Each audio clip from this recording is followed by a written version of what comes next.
menusuk si Andriana pas di perutnya, dan dia pun juga menggorok leher si Andriana hingga dia tewas dengan... Halo guys, terima kasih telah mengklik video ini dan saya harap kalian semua masih dalam keadaan baik-baik saja. Guys, kembali lagi terjadi kasus pembunuhan dan ini sontak viral di dunia maya, dunia nyata maupun dunia gaib ikut membahas kasus ini guys.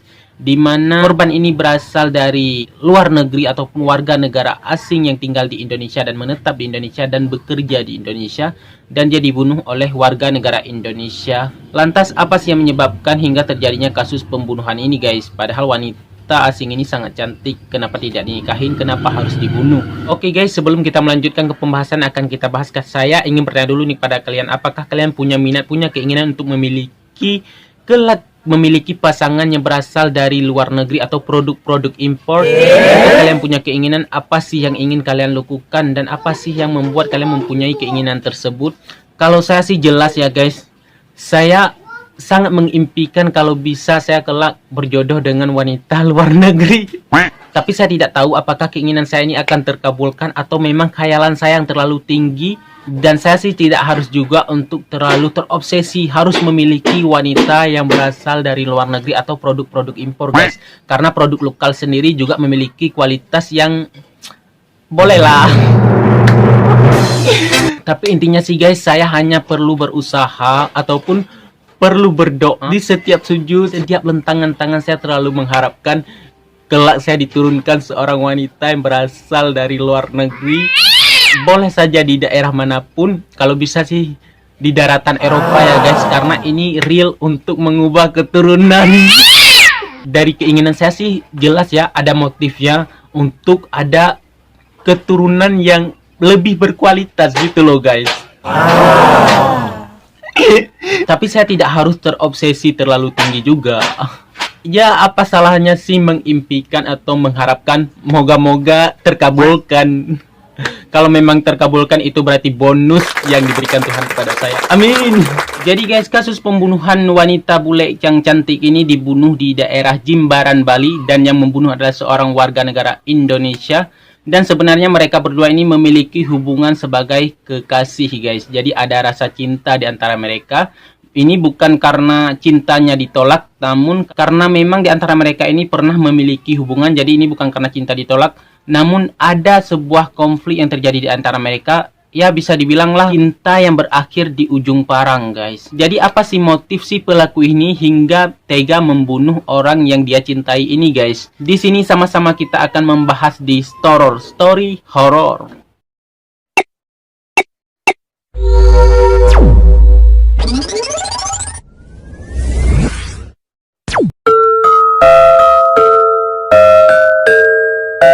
Oke guys, jadi si pembunuh ini berinisial LP, dia berusia 30 tahun dan dia berasal di daerah Sorong, Papua. Dan si korban ini bernama Andriana Simionova, dia adalah turis yang berasal dari Slovakia dan dia tinggal sekarang di Indonesia, atau bule yang tinggal di Indonesia, dan dia berusia 29 tahun. Si pelaku dan si korban ini adalah dua sejoli, jadi mereka ini memiliki hubungan sebagai kekasih bahkan hampir menuju ke pernikahan. Bahkan si Andriana ini pernah meminta kekasihnya ini, si pelaku ini, untuk menikahinya segera guys. Jadi apa sih alasan si pelaku ini hingga tega membunuh si Andriana ini? Jadi guys, mereka berdua ini berkenalan di tempat kerja di daerah Papua di wisata Raja Ampat. Jadi si pelaku ini sebagai kapten di sebuah kapal persiar dan si korban ini dipercayai sebagai manajemen sebuah resort yang ada di Raja Ampat. Jadi ada interaksi kerjasama di antara mereka mengenai sebuah pekerjaan hingga tumbuh benih-benih cinta, rasa-rasa cinta di antara mereka berdua,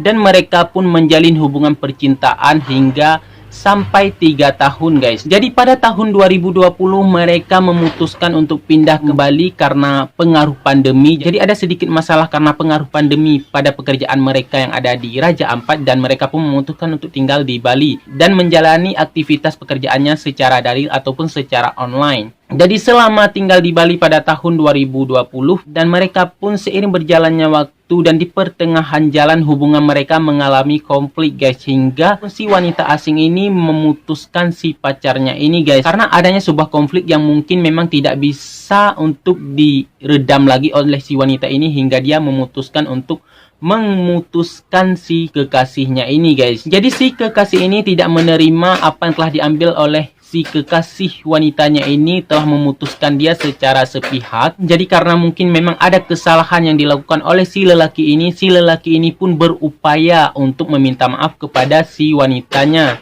Bahkan dia meminta maaf sampai 2 kali, dan 2 kali permintaan maafnya itu pun ditolak oleh si wanita ini. Berarti ini memang terjadinya kesalahan yang sangat mengecewakan yang dilakukan oleh si lelaki ini terhadap si wanita ini, sehingga si wanita ini tidak bisa memaafkan si lelakinya ini, guys. Si LP ini meminta maaf kepada si Andriana dan si Andriana tidak memaafkannya, dan hingga pada suatu ketika si LP ini berniat untuk meminta maaf kembali yang ketiga kalinya kepada si Andriana. Jadi guys, si LP ini pun mendatangi rumah si Andriana yang berada di Jimbaran, Bali Denpasar, tepatnya pada tanggal 18 bulan 1 2021 untuk meminta maaf yang ketiga kali, dan dia mengharapkan permintaan maafnya kali ini diterima oleh si Andriana. Dan sesampainya di rumah si Andriana, dia pun mengutarakan permintaan maafnya dan mengharapkan kalau permintaan maafnya kali ini diterima oleh si Andriana ini, guys.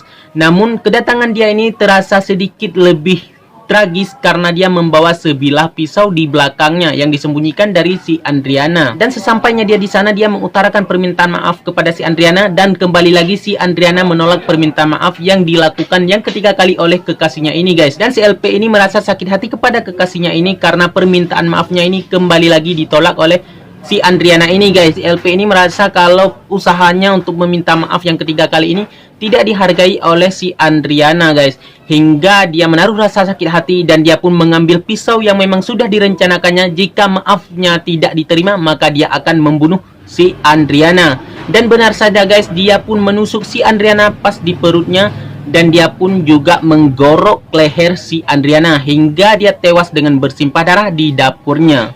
Dan tidak hanya itu, guys, si LP ini pun juga merampas HP si Andriana dan membantingnya dan membuangnya. Dan kemudian si LP ini meninggalkan si Andriana yang sudah tidak berdaya begitu saja, dan kemudian dia pergi pulang ke rumahnya. Jadi guys, kasus ini terungkap ketika seorang teman mendatangi komplek tempat tinggal si Andriana yang berada di Jimbaran, Bali, karena dia merasa janggal ketika menelpon si Andriana berulang-ulang kali tidak aktif nomornya, guys. Hingga dia menaruh rasa curiga, dan dia pun mendatangi rumah si Andriana ini, dan betapa kagetnya ketika dia melihat si Andriana telah tewas dengan bersimpah darah di dapurnya. Dan teman si Andriana ini langsung melaporkan kasus pembunuhan yang menimpa si Andriana ini di Kapolsek Bali. Setelah kasus pembunuhannya menimpa si Andriana, warga negara asing ini dilaporkan ke Kapolsek yang ada di Bali, dan Kapolsek yang ada di Bali langsung bergegas untuk mencari siapa yang pelakunya. Dan tidak berselang lama, hanya 3 jam, Kapolsek Bali pun berhasil meringkus si pembunuh ataupun si tersangka yang telah membunuh si Andriana ini, guys, yaitu si kekasihnya. Jadi guys, motif daripada si pelaku ini telah diungkapkan oleh pihak kepolisian kalau motif si pelaku ini membunuh si Andriana ini karena sakit hati maafnya yang tidak diterima. Jadi itulah guys bagaimana terjadinya kronologis dan motif daripada si pelaku ini hingga tega membunuh kekasihnya yang mana mereka sudah pernah menjalani kisah percintaan, walaupun pada akhirnya harus berakhir di ujung parang. Ini sungguh sesuatu yang sangat sadis. Saya sih sebagai seorang lelaki sebenarnya begini sih ya guys, apa yang telah dilakukan oleh si lelaki ini adalah sesuatu yang memang harus dicontohkan, dimana dia telah melakukan kesalahan dan dia mempunyai inisiatif untuk meminta maaf karena memang dia tahu dia telah melakukan kesalahan kepada kekasihnya. Namun hak si perempuan juga, hak si kekasihnya juga, hak si Andriana juga untuk tidak menerima permintaan maaf yang telah dilakukan oleh si LP ini, karena memang mungkin apa yang telah dilakukan oleh si LP ini tidak bisa ditolerir oleh si Andriana ini guys. Jadi guys, dari kasus ini sih kita belajar untuk lebih saling menghargai, untuk saling lebih mempercayai, karena tak elok kalau pada akhirnya harus ada yang mati. Ini bisa dibilang cinta yang membunuh. Dan guys, saya hanya ingin berpesan kepada kalian kalau kita melihat dari beberapa kasus dan deretan kasus yang pernah terjadi tentang kasus pembunuhan, di mana yang menjadi tersangka itu banyak mereka yang memang punya ikatan, yaitu punya ikatan, baik itu punya ikatan saudara ataupun ikatan dalam sebuah hubungan. Bisa dibilang orang terdekat loh guys yang menjadi pembunuh. Jadi guys, ini bisa menjadi wanti-wanti bagi kita tentang orang-orang yang berada di sekitar kita, baik itu pacar kita atau keluarga kita. Karena bisa saja di antara mereka orang yang kita sayang, orang yang kita cintai ini kelak akan membunuh kita. Dan saya pribadi sih berharap tidak pernah lagi terjadi kasus pembunuhan yang serupa. Dan buat kalian sih, selalu menjaga diri, selalu menjaga dan was-was dengan orang sekitar. Karena kita tidak tahu, kejahatan itu bisa saja mengintai kita kapanpun. Jadi guys, apa sih pendapat kalian tentang pembunuhan yang terjadi ini? Jangan lupa like, komen, dan subscribe.